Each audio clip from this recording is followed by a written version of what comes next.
Welcome to Zee money health show. मैं हूं मीनाक्षी आपके साथ, और हमारा शो देखने से पहले यूट्यूब पेज को लाइक शेयर सब्सक्राइब जरूर कीजिए। आज हम जिस टॉपिक में बात करने वाले हैं वो है हमारे gums.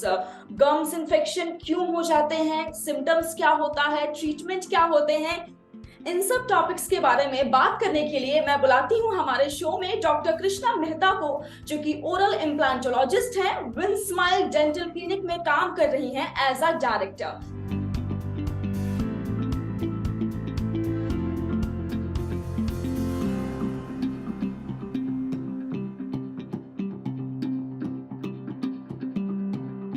Hello ma'am, welcome to our show. Hello ma'am, सबसे पहले आप मुझे ये बताइए कि जो गम इन्फेक्शन ये क्या होते हैं और कैसे हो जाते हैं ये। यस, फर्स्ट ऑफ ऑल कि हमारे दांतों में टार्टर यानी कि मैड डिपॉजिट रहने की वजह से गम्स इन्फेक्शन होता है। उसके अलावा कई सारे सिस्टमिक हिस्ट्री है, यानी कि स्मोकिंग, हार्मोनल चेंजेस या डायबिटीज, और कई बार लंबे टाइम तक मेडिसिन लेने की वजह से भी गम इन्फेक्शन होता है। ओके, अच्छा मैम, क्या कोई एज ब्रैकेट है जिसको ज्यादा जल्दी हो जाते हैं या टेंडेंसी ज्यादा होती है, या फिर ऐसा कुछ भी नहीं है? प्लस क्या कुछ ऐसा खाना पीना है, ज्यादा मीठा खाने से कई बार लोग कहते हैं इन्फेक्शन हो जाते हैं, इज इट ट्रू या फिर ऐसा कुछ भी नहीं? यस, एजेड मतलब कि 35 या 40 इयर्स के बाद बहुत ज्यादा होता है, क्योंकि कहीं सिस्टमिक हिस्ट्री भी उसमें होती है, उसकी वजह से गम इन्फेक्शन होता है। दूसरा कि ये जो इन्फेक्शन है वो पहले गम्स में होता है और उसके बाद हड्डी में जाता है, और ये इन्फेक्शन हड्डी में जाने की वजह से हमारा जो दांत है वो कमजोर हो जाते हैं और हिलने लगता है, क्योंकि हमारे जो दांत है वो हड्डी से जुड़े हुए होते हैं। मैम, जो गम में इन्फेक्शन होते हैं इनके सिम्टम्स क्या होते हैं? मतलब स्वेलिंग हो जाती है, रेडनेस हो जाती है, पेन होता है, खाने में तकलीफ है, क्या क्या सिम्टम्स आते हैं ऐसे में? यस, बहुत सारे सिम्टम्स हैं। फर्स्ट ऑफ ऑल की bad smelling from mouth, loosening of tooth, sensitivity of tooth and red and swollen gums, कई बार गम्स नीचे उतर जाना, ये सारा जो सिम्टम्स है वो गम इन्फेक्शन का होता है। और यदि आपको भी ये सिम्टम्स हो तो आपको डेंटिस्ट की सलाह जरूर लीजिए। मैम, एक टिप मैं आपसे लेना चाहूंगी कि अच्छी डेंटल हाइजीन मेंटेन करने के लिए क्या करना चाहिए? बिकॉज आई थिंक हाँ, हमने सुना होगा कि 2 बार ब्रश जरूर करना चाहिए, उसके अलावा आप कुछ ऐड ऑन करना चाहेंगी?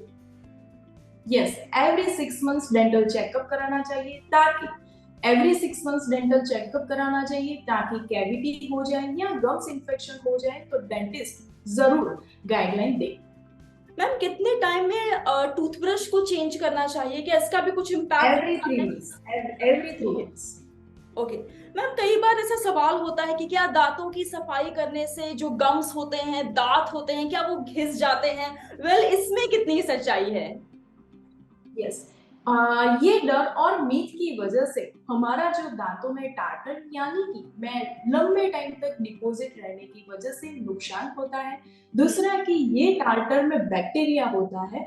दूसरा कि ये टार्टर हमारे रेगुलर ब्रशिंग से कई बार नहीं निकलता है, तो इसीलिए एवरी 6 मंथ्स और 1 ईयर में 1 टाइम डेंटिस्ट की सलाह लेकर टूथ क्लीनिंग कराना जरूरी होता है, ताकि गम इन्फेक्शन हो तो वो आगे बढ़े नहीं और हमारी हेल्दी स्माइल और हेल्दी गम्स रहे। एक्चुअली मैम ने बहुत अच्छी बात कही कि हेल्दी स्माइल, हेल्दी गम्स जरूर होने चाहिए, बिकॉज अल्टीमेटली कहते हैं ना, smiling face is the prettiest face. और अगर स्माइल करने में दांत या गम्स अच्छे नहीं दिख रहे तो सारा कॉन्फिडेंस खराब हो जाता है। मैम, एक चीज मुझे और बताइए, कई बार लोग जाते हैं होम रेमेडीज की तरफ, तो क्या उसके बारे में आप कुछ कहना चाहेंगी? मतलब कोई ऐसी होम रेमेडी जो हम सबको फॉलो करनी चाहिए? यस, गम्स इन्फेक्शन हो या दांतों का प्रॉब्लम हो तो होम रेमेडीज यानी कि घरेलू इलाज से हमको टेम्पररी रिलीफ मिलती है, मतलब कि थोड़े टाइम के लिए राहत मिलती है, वो परमानेंट सॉल्यूशन नहीं मिलती है।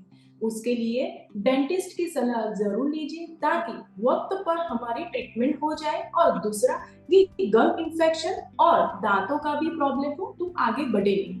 मैम कई बार ऐसा होता है जैसे लोगों के मसूड़ों में सपोज पेन हो रहा है, वो कई बार हॉट कंप्रेसर्स यूज करते हैं या कोल्ड कंप्रेसर्स यूज करते हैं। सो वो अलार्मिंग पॉइंट कौन सा होता है जब हमें गूगल नहीं करना चाहिए बल्कि डॉक्टर के पास जाके कंसल्टेशन लेनी चाहिए? यस, डेफिनेटली कंसल्टेशन लेनी चाहिए ताकि वो गाइडलाइन दे कि कौन सा टूथब्रश यानी कि ब्रिसल्स यूज करना चाहिए और किसी तरह से मेंटेन रखना चाहिए। मैम गम्स को हेल्दी रखने में जो फ्लॉसिंग होती है, क्या वो भी इम्पोर्टेंट पार्ट प्ले करती है? यस, फ्लॉसिंग भी इम्पोर्टेंट है गम्स इन्फेक्शन के लिए, क्योंकि दो दांत के बीच में कहीं ऐसी स्पेस हो तो जो दो दांत के बीच में फंस जाता है खाना, और हमारा जो टूथब्रश है वो अच्छी तरह से ब्रशिंग वहां नहीं होती है, उसकी वजह से हम फ्लॉसिंग बेस्ट एडवाइस है। Thank you so much ma'am, आपने इतनी अच्छी अच्छी बातें की और अपने बिजी हेक्टिक शेड्यूल से हमारे लिए थोड़ा सा वक्त निकाला। जी मनी हेल्थ शो की पूरी टीम आपका तहे दिल से शुक्रिया अदा करना चाहती है। Thank you. अगर आप लोग गम्स के बारे में कोई और इंफॉर्मेशन चाहते हैं या फिर अगर शो को लेके कोई सजेशन देना चाहते हैं, कमेंट सेक्शन में जरूर आप लिखिएगा। और इसी के साथ मैं आपसे मिलूंगी नेक्स्ट शो में एक सुपर स्पेशलिस्ट डॉक्टर के साथ। तब तक के लिए अपना ख्याल रखिए, क्योंकि अच्छी सेहत हमारा वादा।